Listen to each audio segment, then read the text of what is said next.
I'm rewriting the story of singlehood, and sometimes movies that could represent single women better. Sometimes you have to take matters into your own hands and do it your damn self. This time, I'm rewriting a movie that is just awful, The Proposal from 2009 with Sandra Bullock and Reynolds. The movie that asks the question, what if a woman sexually harassed her male assistant and blackmailed him into marrying her? Wouldn't that be a hoot? This is an awful movie, which I discussed on the Spinster Life podcast with Lucy Rivers, a frequent contributor to the show. Our main critiques were about the portrayal of Margaret, the main character played by Sandra Bullock. And this is the only nice thing we had to say about the movie. It's upsetting, because it has such good ingredients. It has Sandra Bullock and it has Ryan Reynolds. Why is it so bad? Right. And they have really good chemistry. They're really fun to watch. Oh yeah, they have amazing chemistry. Yeah. And I wouldn't have called it, but it's there and it's amazing. It's really good. From about halfway through, the film almost becomes watchable to me in some way just because of the chemistry alone. But oh my God, this is such a film. Okay. It's beyond that, the movie is infuriating in its portrayal of a successful single woman and its portrayal of women and men and humor. And most infuriatingly, the movie doesn't really make any fucking sense. Like, at least if we knew why the characters were acting like that, or really knew the characters at all, and weren't just told what the characters are like, or why they do what they do, I may have been able to accept their awful behavior. But my belief is not suspended at all, and perhaps worse, I don't care about anybody in the movie, and I'm actively rooting against them. So what can we do to make it better? Here's the plot as it stands. In Act 1, we meet Margaret, and she's riding an exercise bike and makes coffee in her rich lady apartment, so we know she's a serious business lady. And then we meet Andrew, who wakes up and starts his day with dread. He gets Margaret's coffee from Starbucks or whatever and flirts with the barista to get to the head of the line. At work, he rushes up the elevator to get Margaret her coffee because he's a diligent employee and to warn the other employees that she's there, IMing the entire office things like, the witch is on her broom. Margaret starts her morning by firing an employee who is not doing his job. She then goes to a meeting with her bosses where they tell her that she's being deported back to Canada. Thinking fast, Margaret tells them that she's marrying Andrew, so she can't be deported. She and Andrew then go to the immigration office where she uses her white privilege to jump the line and inform the ICE agent that they're getting married so he can't deport her. He's like, try me. I don't believe that you two are in love. This is a sham green card marriage, which is a felony, and I have made it my personal vendetta to catch the two of you out on your lies. And Margaret invites herself to Alaska to meet Andrew's family and to prove their love. Act 2. Margaret actually goes with Andrew to Alaska to keep up the ruse, and some wacky set-piece hijinks ensue. Like a hawk stealing a dog and a phone, a bad male stripper, which is somehow even more problematic than the sexual harassment and blackmail that's already going on, and Margaret and Andrew bumping into each other naked. Also, Margaret lets down her defenses and learns more about Andrew and starts to bond with his grandmother. Act 3, at the altar, Margaret confesses that the whole thing was a setup, tells everyone that this whole thing has been a lie, and that Andrew had nothing to do with it. Conveniently, the ICE agent is there because he heard about the wedding somehow. And Margaret gets on the first plane the fuck out of there. Andrew chases after her because he realizes he loves her, or his mom and grandma talk him into it. I don't know. Back in New York, Margaret is packing up her office so that she can go back to Canada, and Andrew bursts in to tell her to shut up so he can tell her that he loves her. They kiss. As written, this all falls apart pretty quickly for me. I don't believe that Margaret is a dragon lady bitch. Andrew only tells us that she is. I don't believe that he has so little faith in himself to get another job or to move up to editor that he has to stay in this job that he hates and kiss ass to a woman he doesn't respect. I don't believe that he would have kept working for her for so long. I think she would have fired him a long time ago for his kind of shitty attitude and the way he speaks about her to everyone else in the office. I don't believe that Margaret would be so flippant with her immigration status. We see her going out there and getting what she wants. Why wouldn't she be the same with the work visa that allows her to keep working at the job that she loves so much? And then the dumb little things that bother me. I don't believe that Margaret would have gone to Alaska out of the blue, or would have been completely ignorant about what Alaska is for that matter. Canada? She's Canadian, by the way. Canada also has plenty of remote areas that would need to be accessed by a small plane. I don't believe that Margaret waits until the last minute to tell the truth because I don't think she has fundamentally changed enough to see the error of her ways. As written, I don't think Margaret changes at all. It's just that Andrew stops telling us who she is, and she gets to tell us who she is. I see why some of the things happened just because of story math and the machinations that need to take place in order to do the rom-com thing of how do two people that hate each other fall in love. But I don't care enough about any of these characters to believe that they would do any of it. They are just puppets on the filmmaker's strings for the purpose of trying to deliver on a premise, and sort of a flawed premise at that. So here's how I would rewrite the first act in order to make acts 2 and 3 make more sense, to modernize it to feel like it wasn't written by an angry incel in the late 80s. So let's start with the main characters and their relationship with each other. Let's just drop the whole they hate each other bit. Well, the more accurately, he hates her bit. It doesn't make any sense, and it doesn't help the audience care about either of them. If he hates her so much, why would he work with her or agree to marry her? Is he just bad at being an editor and he doesn't believe that he would get a job anywhere else? We never know. Margaret, the Sandra Bullock character, can still be a demanding type A perfectionist publishing executive, and Andrew can still be her long-suffering assistant. But let's make him not bitter about it. He's as passionate about publishing as she is. He openly admires her work, which is why he works for her. And she sees talent in him and can still be enough of an egomaniac that she wants to mold him in her image. So let's warm the relationship up between them, where she treats him like a valued member of her team and his mentor. Instead of dangling an editor job over his head, she has laid out clear markers for him to aim for in order to do the job well. These are people who like each other and want each other to succeed, but let's establish them as completely romantically incompatible with each other, or at least like opposite personalities. He's a warm, huggy type guy, and she hates touching people. Something like that. We can show them at the end of their workday. They're at the office late together, connecting, even laughing together. They are comfortable with each other. But as soon as Margaret calls it a day, their demeanor changes to a more business-like tone, like two strangers saying goodbye. So in the new Act 1, we can still start the movie in the same place, Margaret on her exercise bike. But while she's pedaling, she's also reading a manuscript. It's one that Andrew wants to edit. And she's into it, she loves it, and she can't wait to tell him about it. So she doesn't wait, and she calls him up, waking him up and telling him that he's done it. He's found the manuscript, and he's the perfect person to edit it. Then we get to meet Andrew, much like in the movie, waking up. But instead of dreading his day, he scurries up and he cannot wait to get into the office. And we can still have this scene where he gets her coffee, and in his haste to talk to her about the book, he spills her coffee all over himself and asks to wear his friend's shirt because he does not want to walk into the most important day of his life looking like a complete mess, and not because of what Margaret will think. And let's make Margaret's entrance into the office very different. She stops along the way to straighten things out on people's desks and ask if they've done various tasks, which of course they haven't yet. She's a micromanager, not a dragon lady. And even more importantly, we see how she intimidates the office staff. We're not just told. In Margaret's office, she and Andrew talk about the book. They list their favorite parts of the book, and Margaret says something about the wedding scene being completely unnecessary, and he disagrees. She's shocked because she thought he would see how corny and unnecessary the scene is. So a new character, Dean, walks in unannounced. He's a fellow editor and a rude jerk and completely unsuited to publishing. He wouldn't know a good book if it hit him in the dick.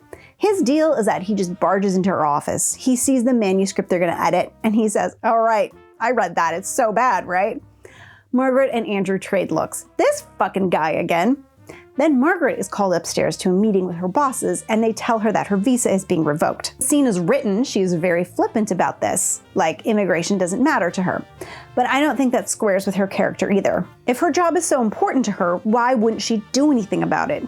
In my version, she is baffled. She is a perfectionist. How could she have missed something so important? She is told she will lose her job and be sent back to Canada, and Margaret says that's impossible. They have so many big releases in the works, she can't abandon them now. She tells them about their latest find, and they're like, no, the new book isn't happening and Dean can pick up where she left off. The law is clear and she can't work for them without her visa. And Andrew does some quick calculations in his head because if there is no Margaret, there is no book and no editor position for him. So he says that they're getting married. That gets rid of a lot of sexual harassment ickiness right there because we've gotten rid of the power dynamic. Now, it's not the boss blackmailing the underling into marrying them. It's the other way around. It's still not great, I'll admit, but it's less icky. And then we swap the scene at the immigration office for a scene at Margaret's immigration attorney. They haul ass over to Margaret's immigration attorney, and on the way, Andrew tries to convince her that his plan is really good, that them getting married will work out for both of them, and she tells him that it's preposterous and not necessary. There has to be an explanation for what happened, and she will get it cleaned up, and also that it's against the law. And she knows he's a good assistant, he's done a lot for her over the years, but this is too much. He tells her that it's not for her, it's for him. Without her, there's no editor role for him, and Dean will axe the book. And when they get to the immigration attorney's office, they find out that the attorney is now a complete mess. The attorney taps away on a keyboard and finds out just how badly they fucked up, which is very badly. They can fix it, but you know, bureaucracy, it will take months to resolve. Margaret will have to exit the country. So Andrew asks the immigration attorney about his idea. If they got married, would that work? If they get married, will Margaret be able to stay in the country and keep her job? Well, technically, yes, this would work. It's an awful idea because it's illegal. They'd have to do all of these things to fool immigration that it's a real marriage, and Andrew says that he knows her so well, and Margaret knows a bunch of things about him, but they are just not convincing as a couple. Then we can have some fun here with awkward kissing and physicality. The attorney can set up the stakes of going through with a sham wedding, like you don't need a vindictive ICE officer to threaten their fake coupling. In this version, Margaret and Andrew come to the conclusion together that they could actually pull off a sham marriage, a green card marriage, that they could pretend to be married. They say things like, we spend all our time together anyway, so how would this be different?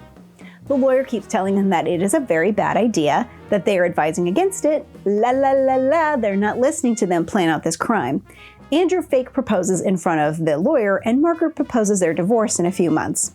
The lawyer is like, you guys, I can't go along with this, it is so illegal.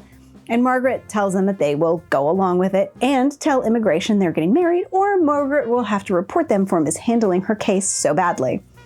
So now they have an advocate, albeit an unwilling one. And is this a little blackmail-y? Sure. But the lawyer did fuck up, so I'm a little more comfortable with it. Anyway, Andrew and Margaret start scheming about how to make their fake engagement look real as they set the green card wedding in motion. Margaret introduces Andrew to her friends because I hate that in the version on the screen, she has no one. Because single woman means lonely and single man means having a family. It is also very gross that she is coerced into going along with everything in Alaska because she has no advocates. So let's give her some people.